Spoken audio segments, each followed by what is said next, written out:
He dismantled the wall of silence, hidden names, sealed files, and intelligence ties. Everything they swore didn't exist is finally coming to light. And you're about to see the FBI cornered with receipts they can't deny. So I've got 4 documents I'd like to introduce into the record. The first one is Jeffrey Epstein's 6th story played out for years in plain sight.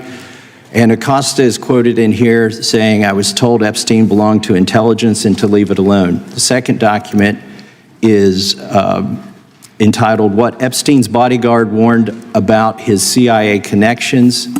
The third document is from Fox Digital. It's titled, "Epstein's Private Calendar Reveals Planned Meetings with Obama Admin Official CIA Chief." And the last document is Wall Street Journal article that highlights Ehud Barak's 36 meetings with Jeffrey Epstein. He was the former Prime Minister of Israel and head of military intelligence for Israel. It may have held that title when he met Epstein, and then, yes. Without objection, the gentleman will hold for a second. The gentleman from Maryland is recognized. Thank you, Mr. Chairman. Just one UC request. This is Judge Engelmeyer's decision from August in U.S. versus Epstein, stating the government's 100,000 pages of Epstein files dwarfs the 70-odd pages of Epstein grand jury materials. Without objection, the gentleman from Kentucky is recognized for 5 minutes. Thank you, Mr. Chairman. Director Patel, I watched some of your Senate hearing yesterday when Senator Kennedy asked you, "You've seen most of the files. Who, if anyone, did Epstein traffic these women to besides himself?" You replied, according to the transcript, "There is no credible information that he trafficked them to anyone else." You also said somewhere in the hearing and here today that the problem is that the case files are constrained by limited search warrants from 2006 to 2007, and that the non-prosecution agreement hamstrung future investigations.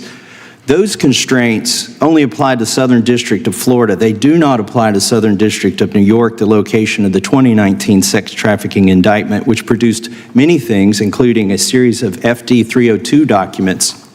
According to victims who cooperated with the FBI in that investigation, these documents in FBI possession, your possession, detail at least 20 men, including Mr. Jess Staley, CEO of Barclays Bank, who Jeffrey Epstein trafficked victims to, victims including minors, such as Virginia Roberts Giuffre, may she rest in peace. That list also includes at least 19 other individuals, one Hollywood producer, worth a few $100 million, one royal prince, one high-profile individual in the music industry, one very prominent banker, one high-profile government official, one high-profile former politician, one owner of a car company in Italy, one rock star, one magician, at least 6 billionaires, including a billionaire from Canada.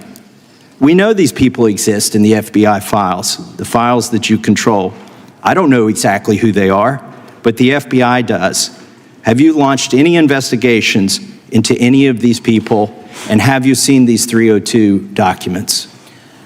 Sir, I have asked my FBI agents to review the entirety of the Epstein files and bring forth any credible information, and we're working with Congress not only to divulge that information and produce it to you, but any investigations that arise from any credible investigation will be brought. There have been no new materials brought to me launching a new indictment. So is the loophole here, or is it your assertion that these victims aren't credible, that the 302s maybe didn't produce credible statements that rise to a probable cause?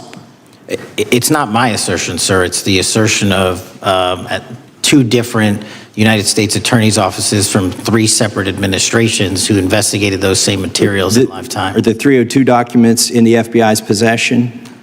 They reviewed all that, yes, sir. And so have you reviewed those 302 documents where the victims name the people who victimized them?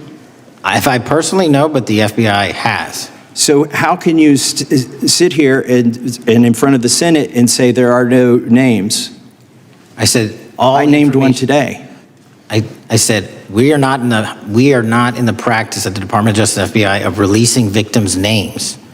That is not what we do. We are also not in the habit of releasing incredible information. That's not what we do. But multiple authorities have looked at the entirety of what we have. Okay, I got to move on here. Were you present when the AG had the White House event when she released the binders to the social media influencers? I was, yes.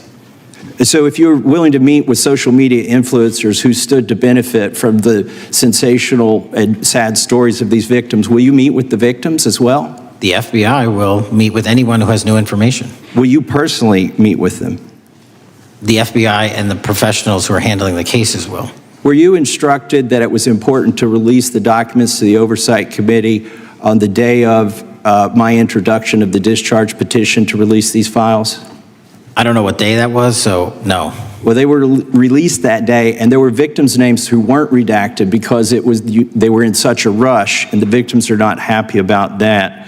Have you investigated any of the CIA connections? Have you seen the CIA file on Jeffrey Epstein? And if you wanted to see it, would they show it to you?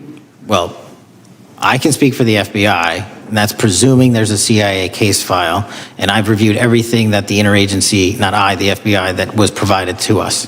Would you be willing to look at the CIA file on Jeffrey Epstein? If there is such a file, and if it has not already been turned over to the FBI will look at any new investigative leads. Have you made any progress on the pipe bomb investigation January 6th? And have you made any progress on the motive of the Las Vegas shooter? As to the first, it's an ongoing investigation, and we have made progress. As to the second, sir, I'll have to get back to you. All right, thank you. I yield back. Chairman, I have a unanimous. What you just witnessed was one of the most damning exposures of institutional rot ever caught on record. A congressional interrogation that pulled back the curtain on how power protects itself, how truth gets buried, and how survivors are sidelined while elites are shielded. This wasn't just a hearing. It was a moment of reckoning. Congressman after congressman didn't ask softball questions. They delivered documented evidence, dates, files, and names, exposing a disturbing disconnect between what the FBI claims to know and what's already been made public. We're talking about victims, many underage at the time, who bravely came forward, who gave names, timelines, and trauma-backed testimony. And yet, the man at the top of the FBI today, Director Patel, stood behind a bureaucratic shield, repeating that no credible information has surfaced. But here's the problem. Credible to whom? Credible to the same institutions that struck secret deals with Epstein? That sealed evidence for years? That waited until survivors died before acknowledging them? Documents introduced in the hearing referenced direct quotes claiming Epstein was connected to intelligence agencies. One article cited former Labor Secretary Acosta being told to leave it alone because Epstein belonged to intelligence. Another showed Epstein meeting CIA officials, former Israeli military intelligence, and Obama-era appointees. These aren't conspiracy theories. These are mainstream reports, public records, introduced into Congress without objection. What did the FBI say in response? Deflection, delay, and denial. The director admitted, on record, that he hadn't personally reviewed the FD 302 files, despite those files containing names of at least 20 high-profile individuals accused of being trafficked victims. Royalty, CEOs, billionaires, musicians, politicians. The FBI has those files, and still, no new indictments, no new investigations. Just more recycled excuses across 3 administrations. They say the victims aren't credible. But what's more incredible is a justice system that expects survivors to keep proving themselves while refusing to even meet them. Patel proudly said the FBI met with influencers, people looking to build platforms from tragedy, but not the actual women who were trafficked. He was present when binders were handed out at a White House event for social media personalities, but couldn't commit to sitting with the people who lived this nightmare. How does that happen? How does a director show up to a PR event and not to a justice meeting? This is the emotional heart of the moment. Survivors, again and again, being treated as content, but never as humans. They are exploited in headlines, then erased in courtrooms. And let's not forget, these aren't nameless victims. Some are now dead. Others have spent years trying to be heard. And now, with the spotlight back on Epstein's inner circle, the system still won't name names. Why? Ask yourself, if there are 100,000 pages of files, as one judge confirmed, why have we only seen 70 pages of grand jury materials? Why did one discharge petition in Congress suddenly trigger a rushed document release that accidentally exposed survivors' identities? Why is it always the victims who pay the price for the system's failures? You could feel the tension in that room. The frustration was tangible.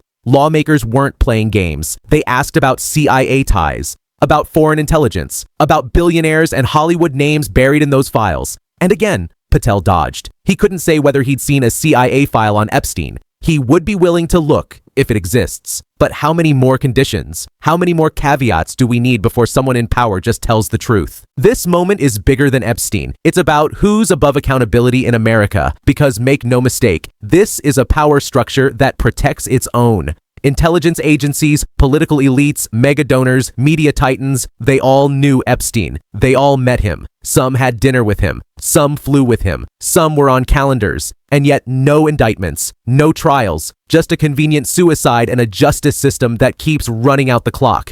The emotional arc here moves from anger to heartbreak to resolve, because the cover-up isn't subtle anymore. It's loud, it's messy, it's sloppy, but still, it holds. Victims are dismissed. Evidence is sealed, and directors pretend they don't know what everyone else already does. And the most haunting part? The institutions that should protect justice have become masters of avoiding it. But here's the punchline that should haunt every American watching. If this system can silence Epstein survivors, imagine what it could do to someone without a microphone, without a platform, without backup. This moment must be a turning point. Not because it's the first time we've heard these names, but because it should be the last time they get away with hiding them. This isn't just about prosecuting traffickers. This is about restoring trust. And trust can't exist where there's this much secrecy, this much red tape, this much manipulation of credible versus inconvenient. So here's the truth. No one should be above the Constitution. Not intelligence agencies, not billionaires, not the FBI,